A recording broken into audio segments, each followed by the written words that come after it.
No, I like the wizard, Seth. You should keep him in here. You know, the what was his name? Bunyan the Blue. Bunyan the Blue.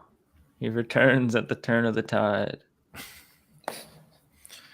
All right, here we go. In 3, 2, 1.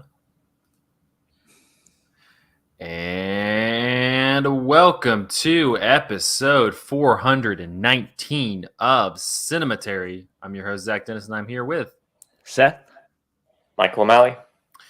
And we're joined by special guest on the YouTube stream, Bunyan the Blue. So, welcome to the podcast, Bunyan. Hi there. Thank you, Bunyan. It's really a pleasure to have you here. Man, they're really missing out on the not YouTube version of this, I gotta say. Very ambiguous, just like our film we're talking about. Exactly. Yeah. What are they even talking about? What are they even saying? What does it mean? All right, on this episode of Cinematary, we're going to be talking about movies that we saw this week in part 1. And in part 2, we're going to be putting a nice bow on this year's Young Critics Watch All Movies series with 1985's Angel's Egg. So, into the series. What a bow. What a bow. And we'll announce you got to stick around though to the very end, and we'll announce the upcoming series. So that's just a point to, I guess you could skip till the end, but no, like listen to the podcast till the very end. You can't. It won't let you. We struck a deal with our new sponsor Spotify, and they said that's illegal to do, but we made it so you're not allowed to skip the podcast. Whenever you start playing it, it like locks your whole life in for that hour and 10, 15, 20 minutes. So yeah, it's like U2, and that it also just forces it downloads automatically, whether you want it or not. I think it's a real good marketing play for the podcast. I think we're going to breach new ground. When this is a true story. When podcasts first started, I accidentally subscribed to an NPR podcast and couldn't figure out, because I was like young and dumb, I couldn't figure out how to get it to stop automatically downloading onto my computer, and so like a bunch of space on my iPod got used up. So nice. Be careful out there, you know. No, we're flooding the airwaves with Cinematary. All right, well, let's go ahead and jump into movies that we saw this week. And Mike, I'm going to kick it off with you. You saw, it's a relative new release, but one I don't think we talked about on the podcast. Yeah, this is a movie that I think before it was released, people were fairly excited about. And then people saw the movie and the hype just deflated instantly. And that is the movie Men, which came out earlier this year, directed by Alex Garland, who did like the screenplay for 28 Days Later, and he directed Ex Machina and Annihilation. And people generally seem to like Alex Garland. But people generally do not seem to like this movie. And I spent the spring kind of pondering, like, is it really as bad as people say? Because you look on like Letterboxd or whatever, and people are like 1 star or half a star. You know, this is such trash. And for my positive note, I will say that I don't think it's quite that bad. For my less positive note, it's not that good either. So this is a movie in which the main character, her name is Harper, played by Jessie Buckley, and she's pretty good. She's going out to the English countryside because she's recently experienced this traumatic tragedy involving her husband, where her husband has committed suicide. And so she's like taking a vacation to recover from that, get away from things. And so she's gone to the English countryside, and she stays in this nice old English manor that's owned by this guy whose name I don't remember. And the reason I don't remember is that he's played by Rory Kinnear, who plays literally all the other roles in this movie, except for like a few small roles. So I don't remember what this role is that he plays. But anyway, what ends up happening is that, I mean, if you've seen something like Rosemary's Baby, or more like Repulsion, actually, is maybe like the kind of like closer parallel. But we've seen this sort of movie before. A person goes to an isolated place, has some sort of traumatic backstory, and slowly the trauma like kind of unravels her version of reality.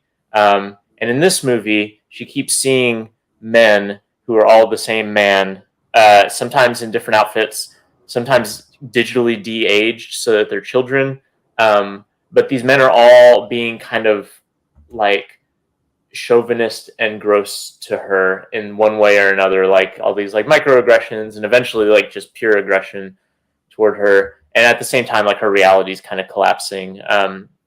And it's just kind of tired, like, to be honest. It's the sort of movie where like first 5 minutes you watch it, and because there's been, especially recently, so many of these kind of like psychological horror thrillers with kind of like a maybe like social commentary edge, but they're all inspired by Roman Polanski movies, and they're usually released by A24. Like, I'm not usually against those type of movies, but this one is not a very fresh take on that, and so it just ends up being kind of tedious, which is a shame because there are some really nice elements of it. The cinematography is really neat. It looks really cool.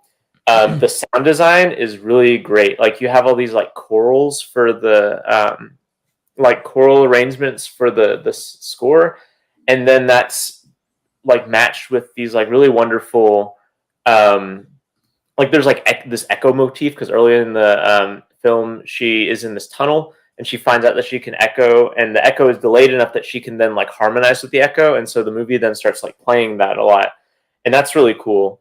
And just the sound design in general of the spaces is really neat. And so like there's like nice elements to it, and you could imagine like if this were like just forced itself to go more abstract and like have less of the like really obvious like, wow, men sure are problematic, aren't they? It would have been really cool. Like if it had just been like full like psychedelic avant-garde sort of like horror, I think that there could have been something really neat out of it. But I don't know. In the end, it just didn't have that much to offer, which is a shame, because I think Alex Garland is not like a perfect filmmaker, but his films are usually memorable in some way. And the only reason that this is memorable is that it kind of sticks out as something that doesn't feel very interesting. And in fact, like the climax of the film, which I guess I won't spoil just because it is kind of like a fun like WTF moment, but the climax of it is weirdly like copying Annihilation at times as well. It's like this woman's encounter with like this otherworldly being, and it's like wordless, and there's all this weird body stuff going on. Like, it feels just like a retread of the ending of Annihilation, which I thought was super cool. So I don't know, Alex Garland running out of ideas, maybe, or hopefully not. But this movie is definitely not an example of him doing fresh ideas. I don't know. It's the sort of movie that probably will just be forgotten. I don't think it like is that notable. And aside from like the hyperbolically negative stuff people had to say about it at the like when it first released, I don't feel like it's had much staying power in people's minds whatsoever. Like, it just seems to have hit and gone. Yeah, and that's, I mean, I think Ex Machina, definitely people remember. I haven't watched it in so long. I'd be curious to revisit it. Yeah, me too. I haven't seen it since the theater, actually. Yeah, because I think I saw it in the theater also. I remember liking it, but that's been a while. Annihilation has a lot of interesting ideas, but I don't feel like it's kind of all over the place to a degree, but it visually is something that's you know, interesting to behold. So I don't know, I'm not like firmly in the Alex Garland camp. I know he did a series for FX also that was, kind of in this mold. But I don't know, to me, and maybe I'm wrong, to me, the trailers and kind of how they marketed this seemed very like in the same vein as like Promising Young Woman, where it was like, men equals evil, and we're going to kind of play up that trope of like. That's definitely what the movie's doing, for sure. Okay. Like, that's not a misleading trailer. It seemed wild, like just Midsommar Light or something when I saw the trailer. It's just like folk horror, and it being just a interrogation of men and women relationship dynamics or something like that. Yeah, I think that's what's wild. Maybe it was his idea of like raising some money real quick, because it does seem like a surefire like shot as far as that's concerned. That's what like audiences are really into right now, especially if it has A24 slapped on it. So maybe that's what he was doing, but it totally backfired because he's just like 5 years late or something. He really is. And I mean, like, Midsommar is a good comparison point because, like, in terms of the like social themes and all that. Like Midsommar is a lot more like interesting and complicated while having like the same basic topic, and its story is just so much more engaging. Even though like I think Midsommar has like structural issues too, like it's not a perfect movie, but like there's so many weird, interesting angles that story goes.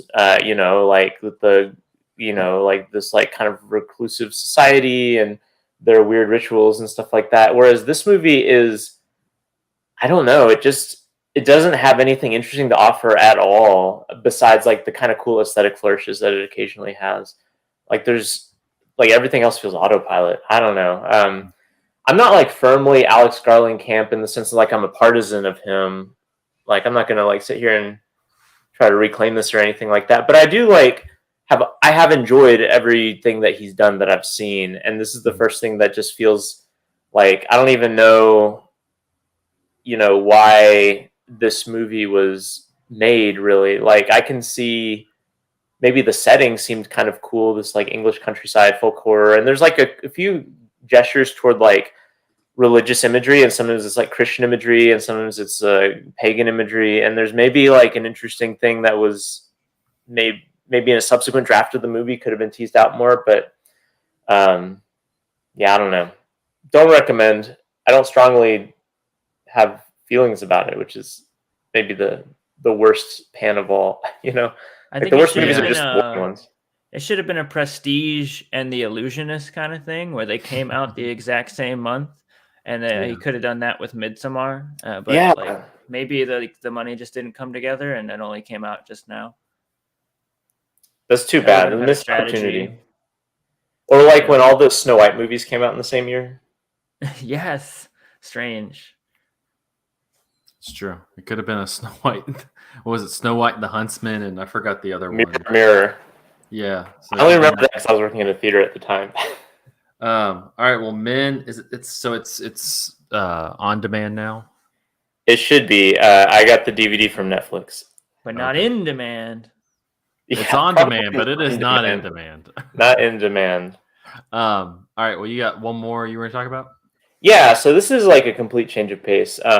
So in the early 90s, there's a series of films that are all kind of like blanketed under this title, The Mind's Eye. And the first one I watched a few days ago, and it's called The Mind's Eye: A Computer Animation Odyssey. And man, I've always wanted to see these. Oh yeah, I watched it on YouTube. They're probably all on YouTube. But what it is it's like basically a compilation of decontextualized early CGI assets. And so like things that would be in like commercials, or I don't think they use this, but like, that part in the like Money for Nothing music video, like it's like stuff that looks like that. And it's all stitched together so it looks like it's making this arc in which you're like in space, and then like you're like kind of tracking like the evolution of life on the planet and stuff. But it's all like kind of like abstract because one, it's early CGI, and two, these are like found objects as opposed to like new assets.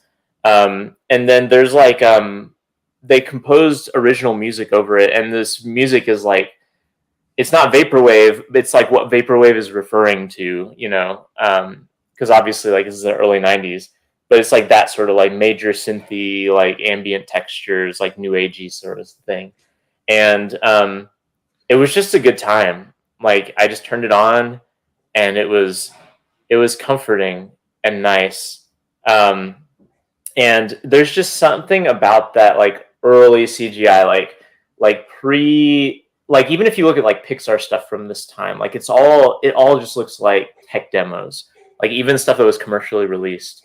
And there's just something about it, like transcends the uncanny valley, because there's like no textures on anything, or very, very small textures. And so everything just looks abstract, and it becomes like almost like this like I don't know, like kind of looks like modern art, like collage sort of thing, right? It's just a bunch of shapes, and these shapes are supposed to be like seaweed in the ocean. And then like CGI, if you go a few years later, it gets to this point where it's too close to what it's supposed to be, and it just kind of looks ugly and crappy, like Ants or something like that. And this like hits that sweet spot of like really early rudimentary stuff, but so rudimentary that it just feels like ambient and strange and otherworldly, which really suits this movie. And like honestly, it feels a lot like Koyaanisqatsi in the sense of you're watching this montage of images, and these images are kind of meant to be like awe-inspiring or otherworldly images with this music that's buttressing it. But because instead of Philip Glass, you have this like highly digital and highly like dated sound, and because it is instead of beautiful landscape or modern urban footage, you have these like almost like primordial computer images. It just I don't know. It's just a really singular vibe, and like as someone who was around and can remember, I wasn't paying attention in 1990 because I was a infant, but a few years later, like I can remember that sort of stuff, and like just being captivated by like that Windows screensaver in which the thing is bouncing around in like just morphing shapes, and sometimes it's a cube, and sometimes it's a sphere, and sometimes it's this little clover looking thing. Like I remember just like spending lots and lots of time watching these like really basic computer shapes, and there's something that's always just kind of mysterious about them because they're not capable of rendering the full artistic intent of super like uncanny. what they are. Yeah, it's just like uncanny and interesting. So I don't know, like this was like 40 minutes, like it's not like some huge opus, but it was a good 40 minutes. Like I enjoyed it. I had just gotten back from work and I was tired, and I was like, I can't watch any of these movies I have from the library. They're going to take too much attention for me to watch. And so I just put on some headphones and watched this on my laptop on YouTube. Opens your mind's eye. Yeah, it did. It did. It would be like good. It would be good like sleep material too. Like if you like had it playing kind of low and like projecting on the wall, and you could just kind of drift off to like that kind of like half sleep state where you're kind of like halfway dreaming and halfway not. It would be good for that too. That's nice. So, I like The that. Mind's Eye, 1990, courtesy of YouTube.com. Nice. And if you like this, there's like 4 or 5 other ones. There's Beyond the Mind's Eye, The Gate to the Mind's Eye, Odyssey into the Mind's Eye. What? Odyssey to the Mind's Eye apparently includes parts of Johnny Mnemonic, like CGI from that movie. So there's lots where this came from, and I'm probably going to check out a few more of them because it was pretty fun. Nice. All right, Seth, we're going to toss it over to you, and you're going to tell us which giant famous ape is still alive. Yeah, his name is King Kong, and a lot of people don't know this, but he did not die when he fell off the. Well, boy, this one requires a lot of backstory. We watched King Kong on the podcast already, so like they've got that. No, but this is the alternate universe King Kong that came out in the 1970s with Jeff Bridges being the Jack Black of the whole thing. Okay. But he didn't go up on the Empire State Building. He went up on top of the World Trade Center because that's more hip and happening. It's a little controversial, okay? Yeah. Coincidence, only they could have foreseen. I think not. If you look close, you can see the beginning of the end. But he falls off the World Trade Center, and they have everything else is the same, where they're like, "'Twas beauty that killed the beast. It was." But then, because he was in development hell for the sequel, that also is like, well, he's dead, I thought. But he is in a coma, they said, for 10 years. And we open in 1986. King Kong Lives is the title of the sequel that is very much forgotten. One of the most forgotten monster movies ever, basically. Like I had dreams about this, like half remembered ideas of like what it was like watching my like VHS copy as a kid that I rented from like a drugstore or something, because it was just like I saw it once and like never again. Like can't even find it at the library anywhere, like nowhere. And it finally got uploaded to YouTube the other day, and I was like very excited to watch it because I had always been thinking about this opening sequence, which is really bizarre, and it is just King Kong on a slab in a gigantic hospital that is a warehouse, and he's like hooked up to a huge, comically huge respirator, and and all these little doctors are rushing around, and they got huge scalpels and huge surgical tools and stuff.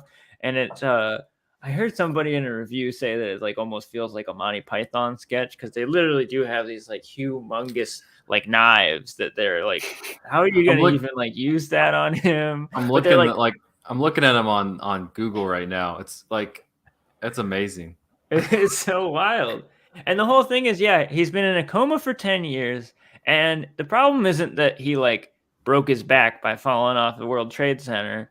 It's that 'twas beauty killed the beast, it seems. So his heart is the problem. He needs a heart transplant. So they have to like, they actually show you Linda Hamilton of Terminator fame is in this, and she's just wonderful and beautiful in a real stupid movie. But wait, so what year did this come out? 86. So this is post Terminator. Oh, it is. I guess it is. Wow. I'm glad she used her star clout for good. I know. For the good of the ape man.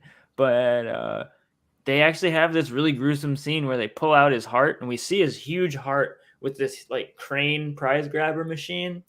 And then they just like dispose of the heart. Who knows what they do with it? But then they put this mechanical heart in him, and he has the mechanical heart now, and they like sew him back up, and it looks real gross and stuff. And this Kong is just a man in a monkey suit. It is not CGI or anything. Where it goes from there is basically, for some reason, because he has a monkey heart, it seems like he's no longer into little human ladies. He's into his own kind now. So maybe it's like somehow fixed him of his. Wait, so does that imply that he had a human heart prior to this? No, I mean, he had modern a regular. Science is crazy. I don't know. There's something wrong with him. I don't know. He was a strange King Kong ape person. Yeah. Who was really into humans, and then they gave him a robot heart, and now he's into his own kind. So he goes out and he finds a lady that looks like him out. I forget where they even find her, but it's like this whole silly thing, and the main character is like a fake Indiana Jones person who's in it for like 20 minutes, it feels like, has sex with Linda Hamilton, and then I don't know. The rest is just King Kong trying to get his wife back, and he's trying to save his. She's also pregnant. The stakes are just getting higher and higher, and they're in the South, which is weird. I think for budgetary reasons, because they couldn't like blow up a bunch of buildings like they wanted to, so they were just like in the woods in the South, and there's all these like jokes with like rednecks running around. I don't know if I like that. The real highlight is the procedural hospital drama involving King Kong at the beginning, and I wish it was the whole movie. It's like strangely like King morbid. Kong and ER. Yes, kind of feels like that. I wish it was the whole. That sounds movie. fun. Yeah, I mean, it's minus the like other half of the movie, which is a real slog. But yeah, that was a wild one. It was good to touch my roots there. Where's King Kong Lives available? YouTube. That's the only way. All right. It's the hero of this podcast. It YouTube really is. Sponsoring this podcast. We're streaming on YouTube. We're giving where you want to watch Angel's Egg? There it is, YouTube. There you go. And then my second choice is a pretty wild fucking movie called R100. And it came out in 2013. I believe it's a Japanese movie. I might be wrong. But I had seen another movie by this guy called Big Man Japan, which is like a surrealist like riff on like Johnny Sacco kind of, or like Ultraman. It's really I don't know. It's really strange, but it is like kind of falls into the genre of giant monster movies. This one, however, I don't know. I almost hesitate to like tell people about it because I went in totally blind at movie night and someone brought it, and I just had no idea where it was gonna go. Because where it begins, at least, is this guy signs over his life in a like crazy magical contract with this secret society of dominatrix people. That he, wherever he is now, the rest of his life, a big, sexy, tall, leather-clad lady could just jump out at any point and beat the shit out of him. And that's what I think we all deal with that to an extent. Yeah, you know, but we don't all like actually put the pen to paper, and this guy does. Oh. And it just gets crazier and crazier from there because like the dominatrix people have to keep upping the ante, it seems, or something for him to like truly be entertained by it, or at least like they're like, well, you know, like we can't just keep jumping out of bushes. We got to like kidnap your family now and like really put the vice on you and all kinds of stuff like that. And it's like becomes like a crazy like chase movie at a certain point. It gets very surreal because there's like a mystical element. But it's all in all, it's like this just crazy cartoony comedy. I'm a big fan of it, but it's definitely like it's definitely like jumps the shark. It like goes like really far. So I don't know, go in with a very open mind, and it'll just keep on getting opened. Is this also available on YouTube? No, I don't. I think it was actually on Hulu, oddly enough. Okay. I'm sure you can find it maybe on YouTube. So like, let's keep pushing that. I don't know. YouTube is not what it used to be, where You're talking about jumping the shark. Mm-hmm. Peak YouTube era was right when they lifted the like 10-minute cap, and everyone just uploaded a bunch of like complete albums, like all these vinyl rips, just like flooded YouTube. Yeah, that's how I got into so much music, and how I like basically watched a bunch of Criterion Channel movies before I knew what the Criterion collection was. I feel like because it was just like loading it with any like strange movie. I think I saw like Blue Velvet on there, but you had to like watch them all in like parts. Like yeah, 10 minutes of Blue Velvet at a time. Bring back Wild West YouTube. Yeah, as David Lynch intended. 10-minute intervals. All right, we're gonna take a quick break, and then we're gonna be talking about everybody's favorite egg, Angel's egg, after this. Tweet. Better than the devil's egg. Deviled egg. Or demon's egg. Deviled egg. Actually, deviled eggs are great. Zach, I hope you'll still have me back on the podcast, but I missed some of the opening on my Audacity file. Okay. Something happened. That's okay. Can you we'll do this for the YouTube people. Just say your name like you do at the beginning so I can pull that. Okay. Yeah, I think maybe I missed some like little banter at the beginning, but I was definitely everything was squared away by the time it was my turn to start talking. Okay, that's fine. Well, yeah, no, if you can just say your name like right now. Right now. I also forgot to say my last name, so yeah, like I'm some anonymous artist. Seth Troyer. Troyer. There, you got two. Okay, I'll decide which inflection sounds more in line with what we're doing. Mm-hmm. Right. Let me grab something real quick.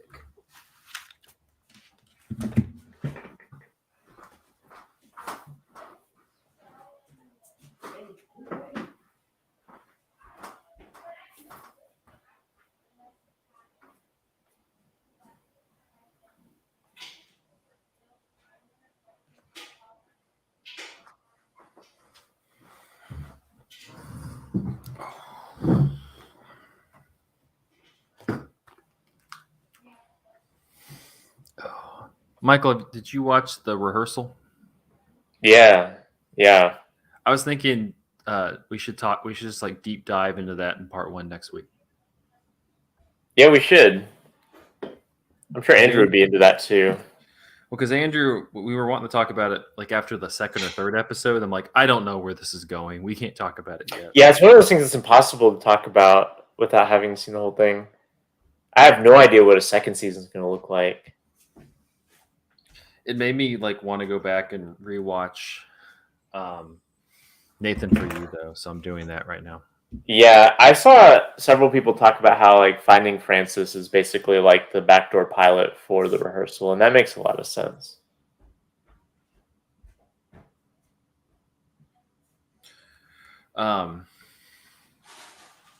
Did you see? So I sent it to Andrew. What's her name? Is Angela, the like fundy Christian on the yeah. Somebody found her on Instagram, and so I was sharing that with Andrew. She like does all this stuff that she like grifts. Is it just the worst like Christian bullshit? No, she's just like grifting all this shit. And then and then on Cameo they have Angela, they have the Scion, the dude who's obsessed with numbers. That was the best guy on the show. I love that guy. They had the woman who does the like deals in the first episode, the deals in New York. Yeah. And they had the Jewish woman who he went to get Judaism lessons from, and they're all on Cameo. And I was like, I don't know what Cameo is. Oh, Cameo is like this. It's a thing where you pay like it ranges in whoever the person is, but so like you could pay Angela $30 and say, I want to send Michael a message and say good luck. And then you would get a video email of Angela going, "Hi, Michael O'Malley. This is Angela from The Rehearsal." And I would lose my shit if Angela from The Rehearsal emailed me. I really want to like do that with the numbers guy and like send something to Andrew.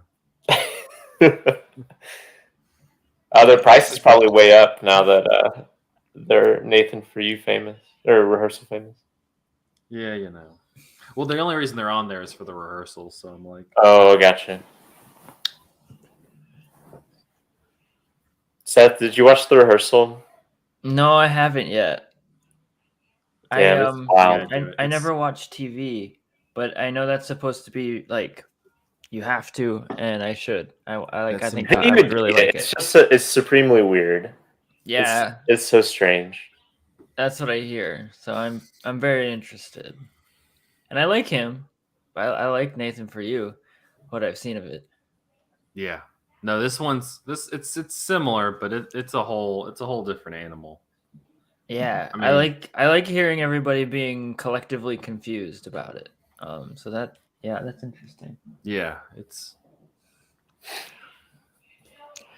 No, we'll Michael. We can deep dive into that next week for part 1. Yeah, because I won't have had time to like watch anything, and I'm like, I know Andrew wanted to talk about it, so I figured we could just do that. We doing wait. So part 1 next week is the beginning of our concert series. We're not doing Patreon picks. No, yeah, we're doing concerts. All right. Are we doing song remains the same? No, we're giving. The YouTube people aren't special. We'll announce that at the end. Oh damn! I spoiled the surprise. I'm sorry. It's fine. They they're like concerts. They're sitting there going, concerts. What are they talking about? Like the London Philharmonic.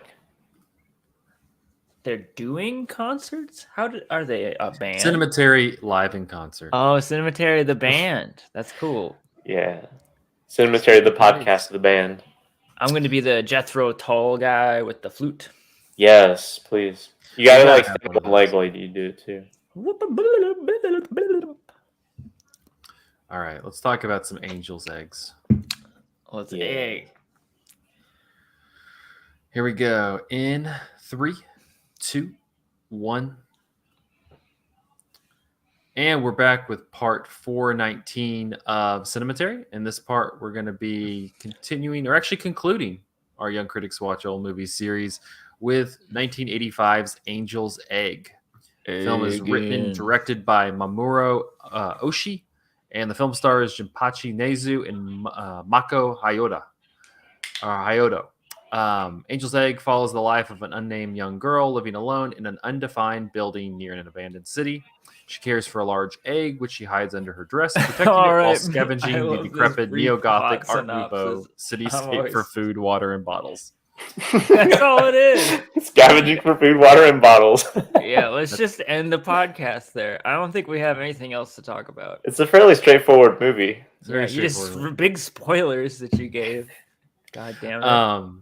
Prior to the production on Angel's Egg, Oshii lost his faith in Christianity.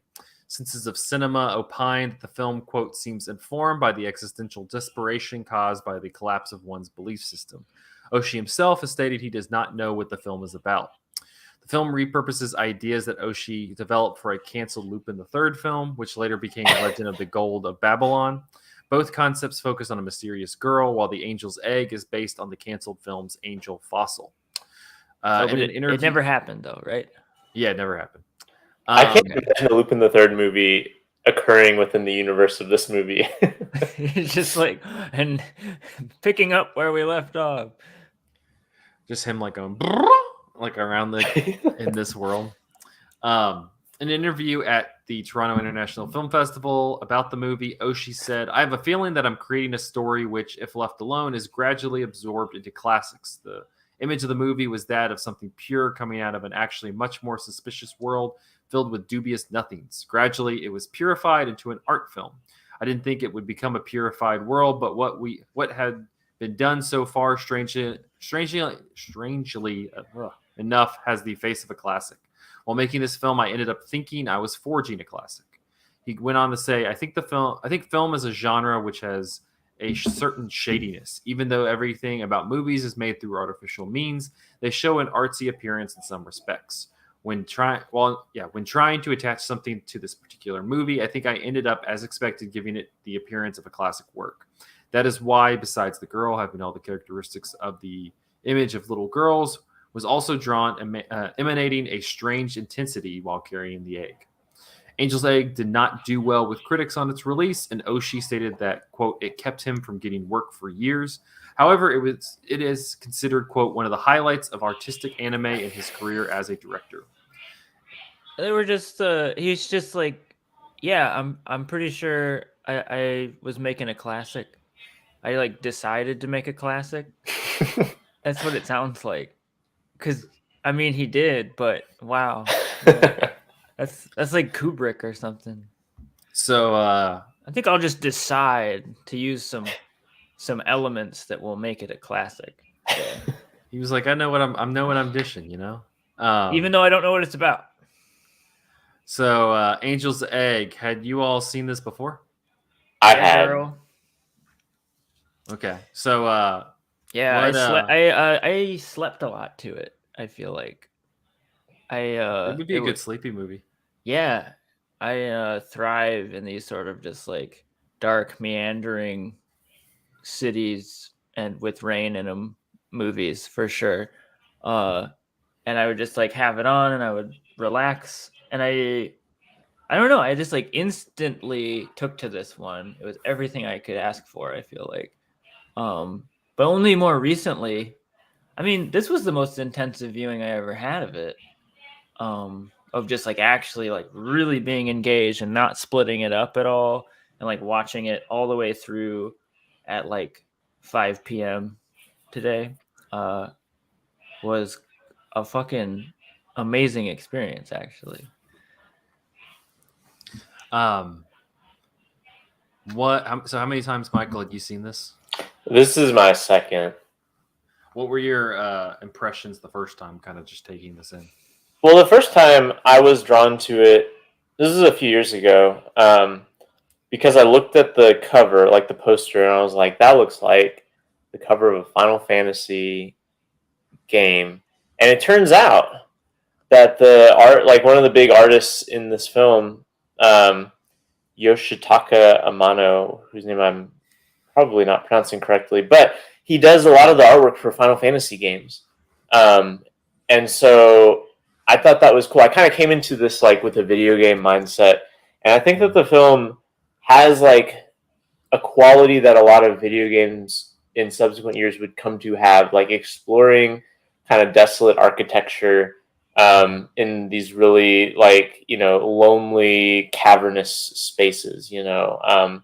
Like if Andrew were on this podcast, he'd be talking about Dark Souls, which I think is like, you know, definitely a reference point that you could make. But like, I don't know, there's just like, there's something very like video gamey about the way that it's all like just exploration. And so like the first time I was watching this movie, I was thinking about it through that lens because I had that association. And this time I was maybe less thinking about that, and I was more like intrigued by what I ended up thinking the first time, which is that, well, now that I've watched this and seen it through a video game lens, it actually feels like a Tarkovsky style video game where there's like these like long stretches of like space in the movie, and hanging over all these religious themes, or like religious portents, including like a cryptic final shot, you know, that could have been in Nostalgia or Mirror or something like that. Totally. And so like this next time I was more paying attention to that, and I thought that was super interesting as well. It's like a sort of movie, I guess because Oshii says he doesn't know what it's about, that it feels like there's all these little tantalizing things that you can kind of choose to pay attention to in the movie if you want, but none of them are things that when you pay attention to them, it becomes the whole movie, you know? Like if you watch a movie like, I don't know, to name another religious movie, like Mother, like the Aronofsky Mother movie, like once you get into your head, like, oh, this is like a retelling of the Bible through a particular lens, like that's what the movie becomes, and that like interpretation takes over the whole thing. And that's cool, but what I was noticing this time is that the movie gives so much space, and so much of the movie is just slow and taken up by watching like little small animated characters walking through these like huge like rooms. There's something about that approach that makes it hard to say like this is what the movie is about. And so it kind of, at least for me, these two times I've had two very different viewpoints coming out of the movie, and neither of them feels definitive. They just feel like an experience that I had. Yeah, I think it's very easy to say that about a lot of, I mean, he said it in his interview, arty movies, which, you know, I hesitate to just throw that on this. But I do think it's one of those where it's just like every time you watch it, whatever baggage you're bringing, whatever particular variable that you wind up sort of honing in on is like sort of what you'll get at the end when you get sort of cashed out. And it'll be something new every time. I feel like there's a lot in here.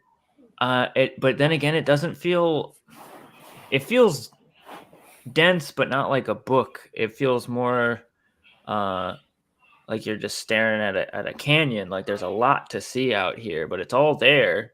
It's all, and it's all like announcing itself. And a lot of it, I think it has a reputation as like, you know, WTF, like the whole thing is super opaque. But I don't think it's necessarily like the dialogue is, you could compare it to like Lynchian dialogue or something, where they are just saying sort of just like these phrases. They aren't necessarily real conversations. That just like, they're like, who are you? Why did you come here? Oh, I can't tell you about the egg. I couldn't tell you about that. All these sort of just like statements and things. But at the same time, again, similar to Lynch, there is like a real earnest emotion behind a lot of it.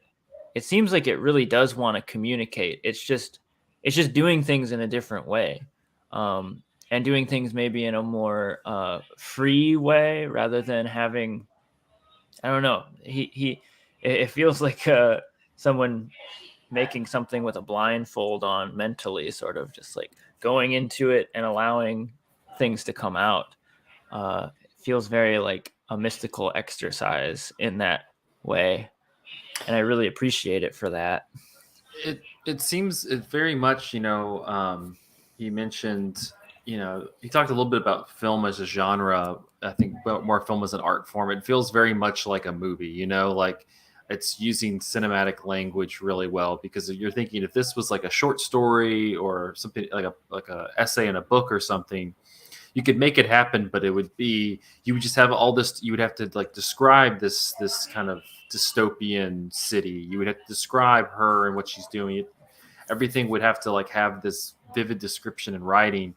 And I think what's interesting about this is it lets you kind of float around in this world without really giving you any context to what happened. Why is she here? Why is she carrying an egg? Like it's more just kind of letting the visuals suck you in, and it's, you know, it's one of those movies that I think people who are like those like crazy story people who are like there has to be a story would just get infuriated with within 5 minutes.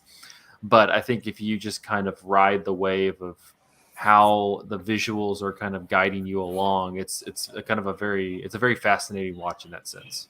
That said, like there is a story. It's just that the story doesn't, and the story is fairly straightforward. It's not explicit, you know, and it's not like it's not, you know, I think the story is A to B, and yeah, like, I think the story is like, but I think the story is more expressed through the visuals rather than like there's no exposition, I guess is what I'm saying. Well, I think also like a David Lynch movie, like there is the story in the sense that you can track what happens visually, like with the characters, but then you're left wondering like, why did I watch this series of images? Like I can tell that like this thing happened and then this thing happened, but like the larger significance of like what the story is there for is, I think, the more opaque part. And I don't know, like it's kind of interestingly cryptic in that way, and because like some like experimental or like art films, it's hard to tell what is going on because it is like, you know, non-linearly constructed, or it's just really you know, confusing what's happening. And I don't feel like that's the case for this one, but it's also one of these things where you see the story and just kind of lays it down and you're like, okay, it's almost like myth in a way where you're presented with this kind of like odd thing, and it feels like one of those like myths where you read it and it's like, okay, I understood that the turtle found dirt at the bottom of the lake, and then when he brought it up to the top of the lake, it became the earth. But why? Like, you know, right. And this movie works the same way, where it's like, I understand that this girl had the egg and that the guy then destroys the egg. I guess spoilers, but whatever. And then the girl, like, you know, things happen. Like, I understand, I can summarize the things that happen, but the why is the weird part. It's what we're left to do as an audience, where we are now sort of here to pick up the pieces and build something with it a bit, and just to sort of see what we can do with a lot of it. I mean, yeah, I agree. A lot of stuff does happen. I tried to track it. Like I made notes this time, like as to like just like bullet points. Like lots happen. Like there's a lot of like, and a lot of continuation of like motifs and items come back up. Like the big thing is water, and like she's got a jug, and like she's carrying it from one place to another and filling it up, and then she gets another jug, and then like we figure out that there's a shop that's full of jugs, and she gets another jug, but there's red juice in that jug, and she got to pour that out to put blue juice in it, and like all that kind of stuff, which is just, even in a little thing like that, is just like, that's basic, like going here to there and getting an item and making A into B, but there it's really left to us to do some math there and be creative with what we're given, which is kind of the thing about like quote unquote story people, is like I don't know, that's really is not what people are not looking for. Stories and plot necessarily like they say they are. I mean, quite often it is just they want some sort of like particular satisfaction or comfort. Well, it's a piece to give them. Yeah, and it's one thing to be like, I I get it. Sometimes you are entertained by like where the script leads you in dialogue and things like that. Absolutely, like I have movies like that as well. But yeah, he was his brother the whole time. That whole thing, but I think the sure. thing that frustrates me, and not to again, like everybody can watch movies how they want, but I think there's a little bit of a limited view when you're just like this would be a movie I feel like would infuriate modern audiences just because there seems to be this like incredible desire to like everything has to match up and make sense. Like if she's going to be there at the beginning, it has to align at the end. It can't, it's whether it's the puzzle box mentality, whether it's the A must meet B mentality. And I think that's, to me at least, and this is strictly with movies, like it's a disservice to movies to put that label on it, because at the end of the day, movies are a visual medium and it should be telling the stories visually with less words. Like the words are less important in a movie than they would be in a play, than they would be in a book, what have you. Like it's just less important. Even in TV, dialogue is much more important in TV. But with movies, you need to guide, like the best movies guide people visually and challenge these ideas visually. And I think this would be a movie if, for people watching today would really struggle with, because like you said, Seth, it doesn't give you answers necessarily in the end. It kind of just leaves it open-ended, leaves it ambiguous. It doesn't really provide any backstory to what this all is. And you're left to kind of interpret it as you will. And I just feel like there's a large swath of audiences today who don't want that. They want like they want a whole rundown of what everything means. I was looking on YouTube when I watched the movie, and there's so many Angel's Egg ending explained, or Angel's Egg, theories. And theories and canon. And that's fine. But like at the end of the day, like I guess my overall rant is like, embrace the ambiguity a little bit more and just focus on your experience of watching it.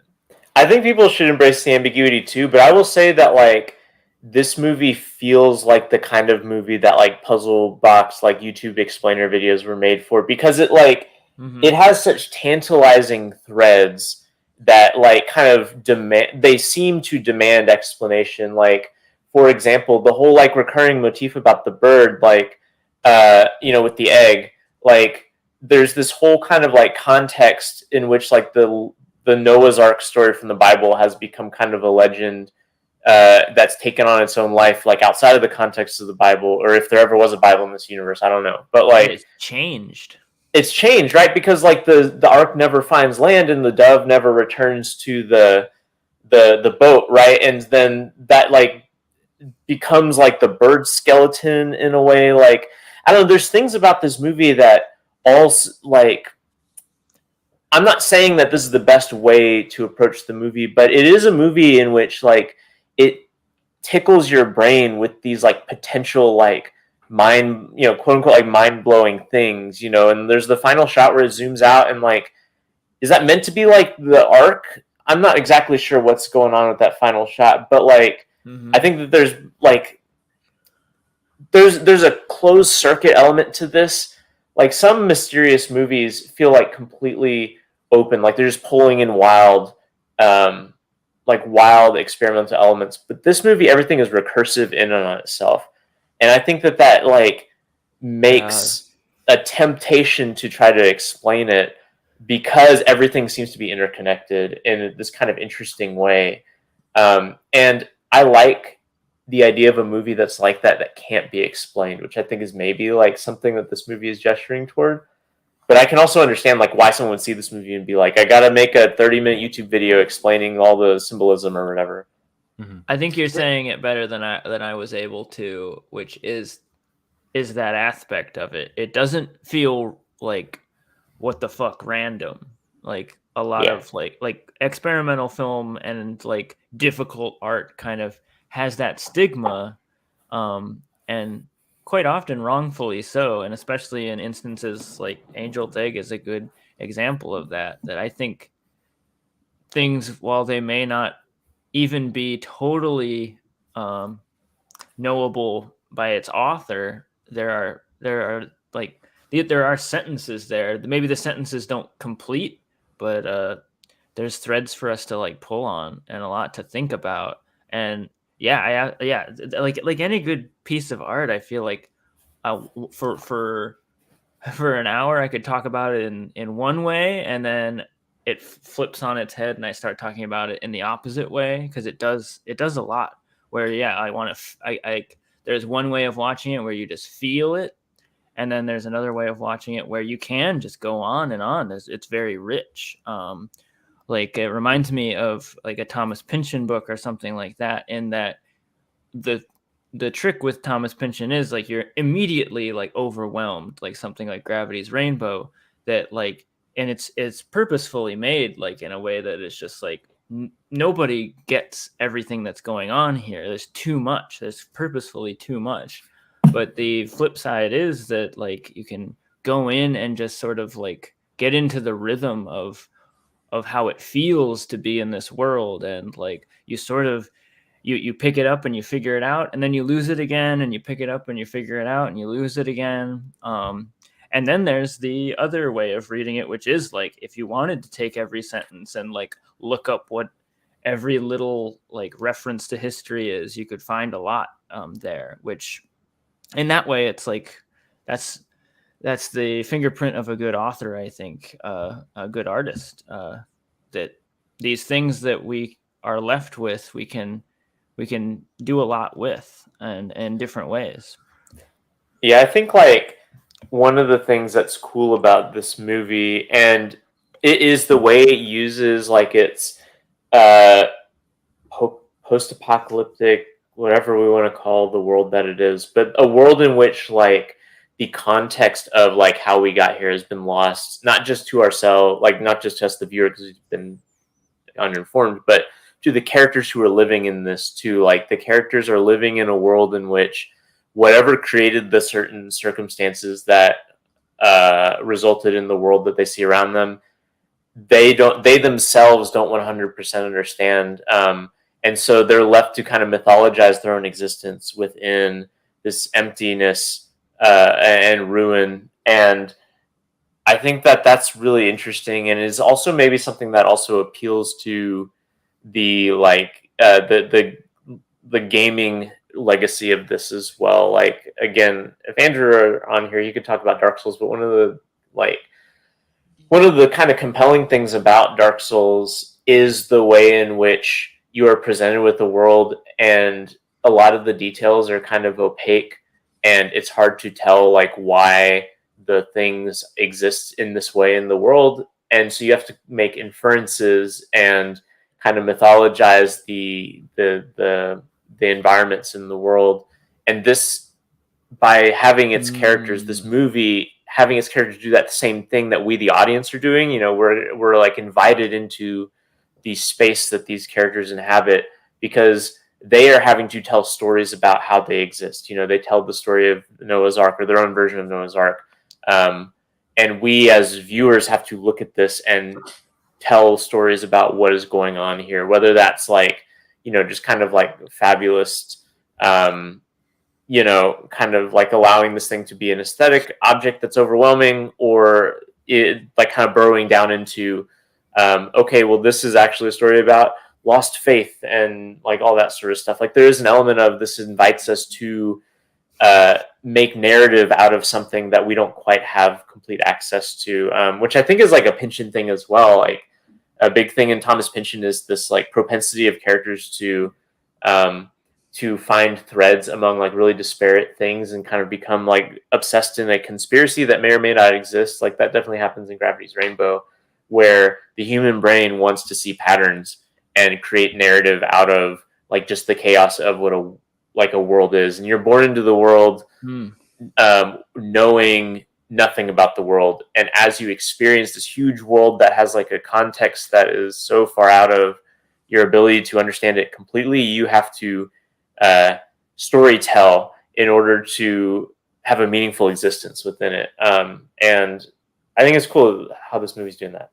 That's how reality works. Like that's the thing about experimental media, that it's like it's easy to call it far out and like opaque, but like that's it rings true to me when I get in there. And maybe that's also what deters people. Like, I get it. Like, maybe that's really what feels like homework, is like, I do this all day, where like I have to like be at a party and pretend I know what people are talking about, right, in order to just like exist sometimes, or like just pretend like I know how politics works or my car works and stuff like that.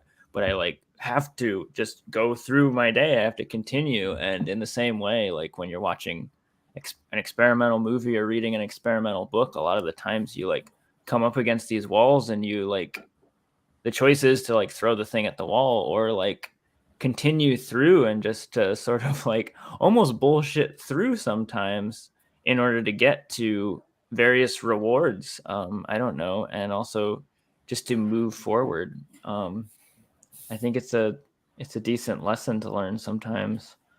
Have you guys ever watched Neon Genesis Evangelion? See, no. I've never gotten to the carrot at the end. Yeah, that's kind of the opposite thing, where it presents you with a conventional narrative and then eventually pulls the rug out, and you're just swimming in just surreal, like bizarre stuff. But I do feel like that the way that this movie is a direct influence on that. Like, there's no way, like, it does the same thing where it just is throwing in this kind of like warped imagery from like the, like, you know, Judeo-Christian tradition, but in a way that is decontextualized and defamiliarized. But yeah, anyway, I don't know. I think that's a completely different way to do it, though, because of the way that it lures you in with convention. You know, we're gonna watch big like mech and kaiju battles, and then all of a sudden it's like, oh, surprise! This is like the end of 2001: A Space Odyssey. All of a sudden, oops. Yeah. Well, if you want a very coherent explanation of what happens in that movie, I think it was episode 200, and Andrew's drunk and explaining it to everybody. Oh my gosh! So, I didn't get that far into it. Easy, no problem. Just like Zach at the beginning of the podcast, just like totally explaining Angel's Egg, and then like, why are we still talking about it? Like, that's the end of it. True. I just tried to ruin it. This one was interesting. So this was my first time watching it, and like, I don't know. I don't really have too much of like concrete thoughts to establish to it. I mean, I think I didn't really come in, Michael, you were talking about at the beginning that you kind of came in with this mindset of viewing it through the lens of like a video game. I really didn't know what I was getting into. I just kind of watched it and let it kind of, you know, wash over me. And so I like, I say this not like I'm going to ignore it forever, but I didn't get much from it this time because I didn't really know, you know, like I was just trying to kind of get my bearings to a degree.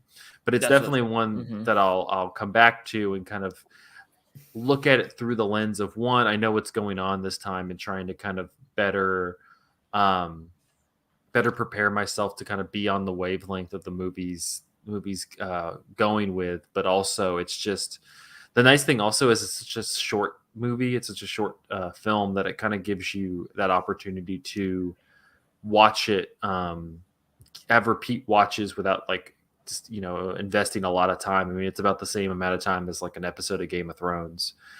So yeah, it definitely rewards repeat viewing. I get why somebody might not want to, but I'm glad you brought up that it's short, because that is like definitely something. Yeah, that's a fine critique of experimental media, that quite often it's just like, you're already giving me like 10 times more than just a regular movie, okay, like, or a regular like band that is like throwing free jazz at you. It's just like, you guys could just play a 20-minute set and it would just like totally blow my mind, and I would go home and think about it for a while. Like, I praise experimental art that can be brief.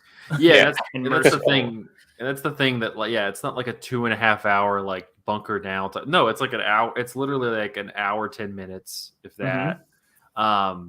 Yeah, I mean, it's about the same as watching an episode of Game of Thrones or any sort of TV of that ilk that is, you know, about a little over an hour. And this one doesn't have like, you know, unnecessarily graphic scenes for no reason. So, no, it's definitely one that I'm excited. I think I'll I'll appreciate or have more to say on repeat viewings, but it was tough to like really nail down how I felt about it after just the one viewing this time. One thing that I actually did not realize the first time I watched this movie, that's more of like a meta thing, but I did not like connect the name Mamoru Oshii to his later movies, which are arguably more famous, like Ghost in the Shell. What? Yeah, this is the same director as Ghost in the Shell, and I did not. That didn't occur to me until I looked this guy up. I was like, hey, I'm watching this movie the second time. What else has he done? And I was like, Ghost in the Shell. What the heck? He did it before this? No. This is like 7 or 8 years after, I believe. Oh, okay. So he was fine. He was doing okay. Yeah. Also, brief movie. Interesting. Yeah. Yeah, but this feels so different from Ghost in the Shell. Whereas like Ghost in the Shell is kind of like really dense and like there's a ton of information, and you have to like understand all these like sci-fi like philosophical concepts. This kind of achieves its effect by being so like it's just so wide open and spacious. And I don't know, it's just interesting to compare the two in my head because it hadn't occurred to me at all that there was an overlap between these two movies and they have the same director. Well, you keep on talking about video games, and I have to keep reminding myself of like how it felt to watch this movie like the first time I saw it, which was just me still having only a little grasp of anime in general, and it already being this like so it has like a sort of like a like 2 layers of strangeness, like well, bunch of layers of strangeness, but like for a first time viewer, it's like not only is it an experimental film, but it's an experimental animated film, which already is like this thing that like cartoons, even now is like still like the stigma is cartoons are for kids or something, and like the stigma of anime is like while it's becoming more like pervasive and stuff, like anime is like sort of more or less for most viewers in the realm of television and easy consumption and like boom boom like Naruto, like fast moving plots and a lot of fight scenes. So it's very interesting to happen upon Angel's Egg that is just like an anime episode, again, like Zach said, is like basically an episode length or something, but it's been blown up. Like something happened and like we're missing pieces to the episode. It's very strange, and the only I don't know. I'm sure there's a list somewhere, but like I don't know if I've ever encountered an anime that's even close to becoming this like experimental and like just slow cinema. I don't know. It's very interesting to see the medium do this.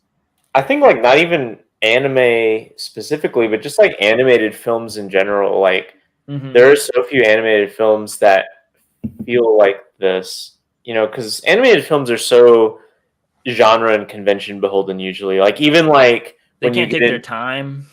Yeah, like even when you get into like kind of like the edgier, like artier animation, a lot of times they have conventions that they draw on, like, oh, we're the edgy adult animation, or we're Disney animation, or we're trying to be something that's kind of like a Miyazaki film or something like that.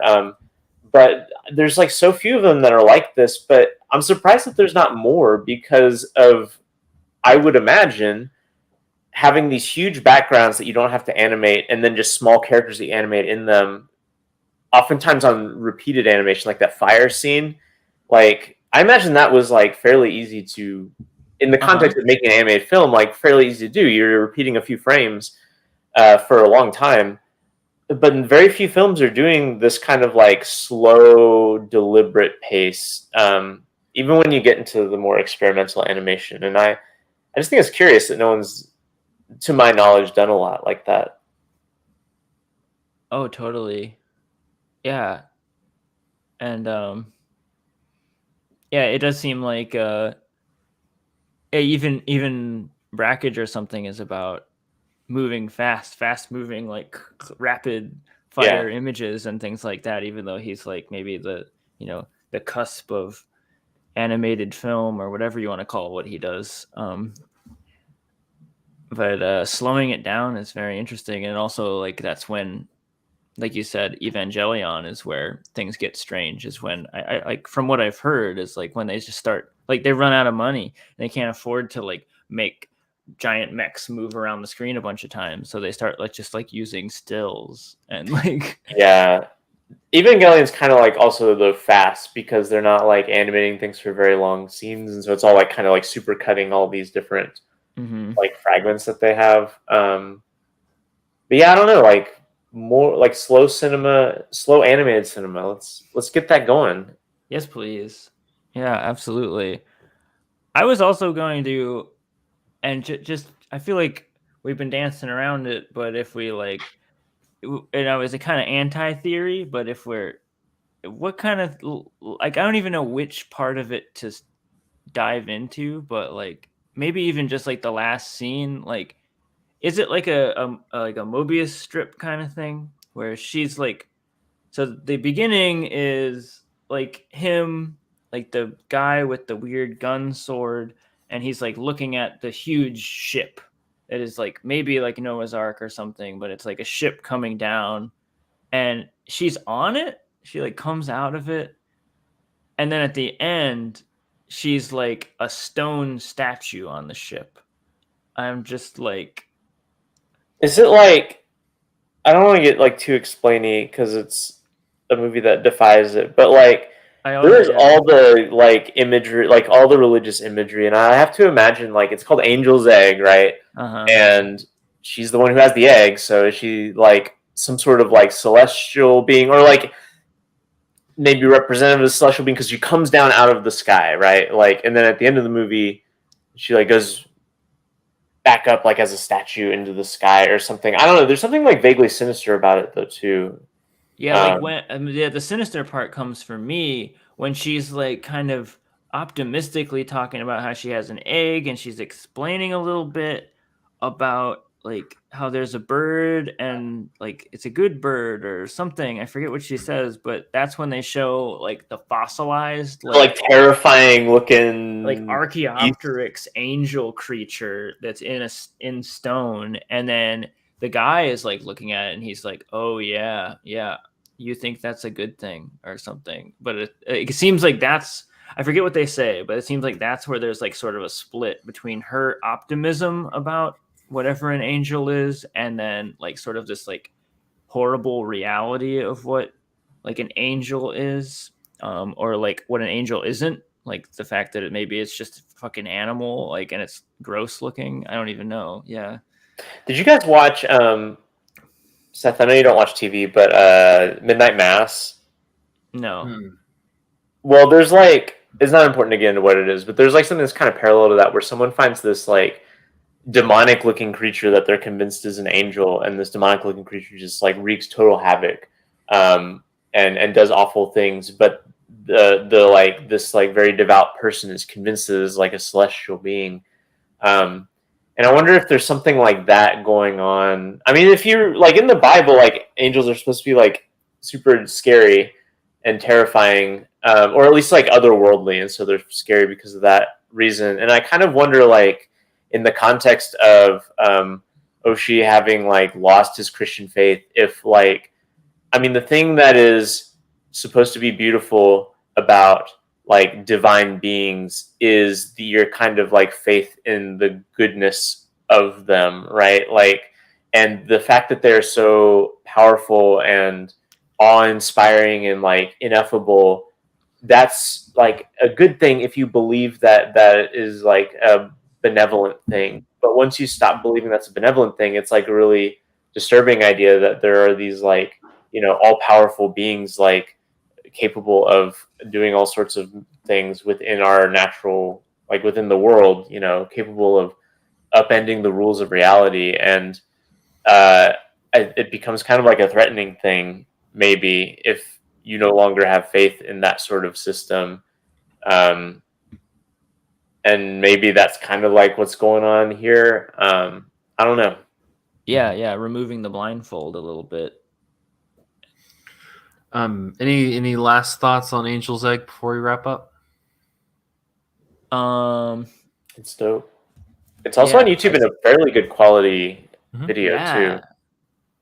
If you click on the second hit, I would also say if people are into this, I'm even prepared. I have it right here. It's called Dahlgren by Samuel R. Delaney. I've been meaning to read this for years. It's my favorite book. And it's like Angel's Egg. It's very easy to say that it's a sci-fi or something, but it's this sprawling, like experimental sort of book. And I was really surprised watching the movie because I just started rereading it, and I started like making a list on Letterboxd of movies that are like Dahlgren is one of those that is just like it seems like it's impossible to make an adaptation of because it's so strange and experimental. But I started making movies of like maybe like these are movies that like if you pulled them all together, that's what Dahlgren would look like. But it's about a mysterious, like dilapidated city, like a post-apocalyptic city that the main character wanders through, and it's all about. It's similarly like has the themes of forgetfulness. Like a lot of it is about that he can't remember who he was before he came into the city. He can't remember his name. A lot of the people in the city, it's like a refuge for just people who just can't remember things. The streets change, but it all has this sort of like similar to Angel's Egg, this like beauty in ruin, and there's a lot of like surreal imagery similar to Angel's Egg in that way, that there's like finding like divine beauty that is also maybe like if you turn it another way is like really gruesome. But yeah, I don't know, that is in the vein. And yeah, I love Angel's Egg. I'm so glad I could be on the podcast about it because I've realized it does mean a lot after this viewing. It kind of shot up in my list of favorites, I would say. Nice. Well, like we said, you can find Angel's Egg on YouTube, good quality with English subs. So check it out there. And it's, as we mentioned, it's not that long. All right. Well, I'll wrap up this episode of Cinematary. You can find us on Facebook at facebook.com/Cinematary and on Twitter and Instagram at Cinematary. And catch up with all the movies that we talked about in this episode at Letterboxd at letterboxd.com/Cinematary. Be sure to follow us on Twitter and Instagram as we head off to TIFF next week. We'll be having updates on movies we saw and reactions and such there from myself, Reed, and Andrew. So if you've not followed us on those two platforms, do so now. If you would like to support the show, head over to patreon.com/Cinematary. You can do it, whether it's $1, $5, what have you. We'll take whatever if you're a fan and would like to just support the work that we're doing here with the podcast. Thank you to our patrons, Cam, Chad Newsom, Corey Willingham, Candace Sisson, Ron Hayes, Teresa Marthathi, Titus Arthur, and Tyler Chandler. Thank you so much for your patronage. Next week, we're going to be kicking off our new series. We're going to be taking a look at concert films. Real short series. We're going to be doing the first week. We'll have Jazz on a Summer's Day, which I think we kind of decided is one of the, if not the earliest, but at least one of the earlier concert films. We're going to follow that up with Woodstock, then Stop Making Sense, which naturally had to be on there. And then we're going to be doing a double feature of Fade to Black by Jay-Z and Homecoming by Beyonce. So check it out. Those are going to be the next 4 weeks. And then we're going to be jumping into an October horror series for October. But we're still trying to kind of figure that one out. So concert movies and then October horror coming from Cinematary. So keep us on the dial. Until next week. Thank you all for listening. We'll see you then.